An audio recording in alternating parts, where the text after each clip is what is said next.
Going on? How you doing tonight? Just got through watching the Houston Astros beat the Washington Nationals. They're up 3-2 in the World Series, and I'm gonna do a video about that series.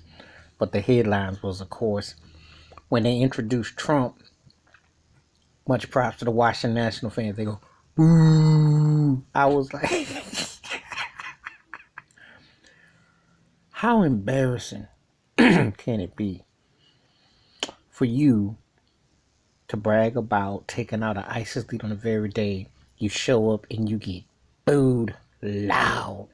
And then I see some kid talking about lock him up. I'm like, dang, this was hilarious.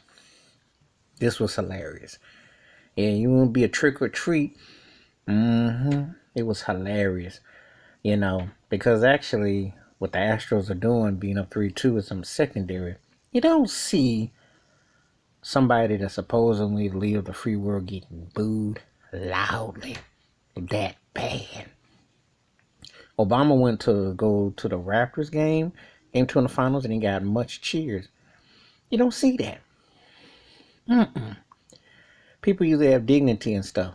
They had to show troops waving towels to drown out the boos. But I'm gonna say this, it was funny too, got me thinking.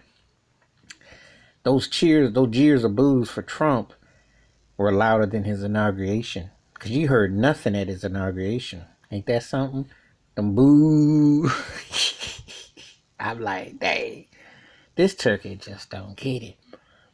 He done stepped on too many toes, ticked off way too many folks. And the baseball game, as bad as the national fans feel about what's happened to their team, they're in a city where they're stuck with that idiot racist jive turkey. And he's an embarrassment.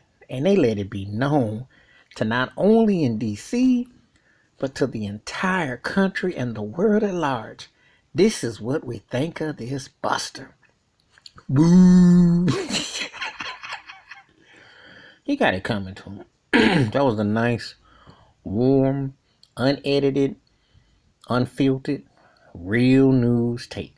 Oh yeah, let me guess, he'll be on Twitter talking about, oh, those was fake, they weren't real, they were Democrats, they were plants. He'll say something loony. Give him a couple hours, he'll be on Twitter talking about it if he talks about it. But that's in a nutshell. That should tell you something. Because think about it. Most pro sports teams don't mess with him when they win chips. They don't go to the White House. They have no association with him. So much props to the Washington sports fans for letting Trump know how they really feel. Boo! That's my thought and take about Donald Trump being booed at the World Series. Give me your thoughts and your takes. Hit that like, hit that subscribe. Have a good night. Peace. I'm out.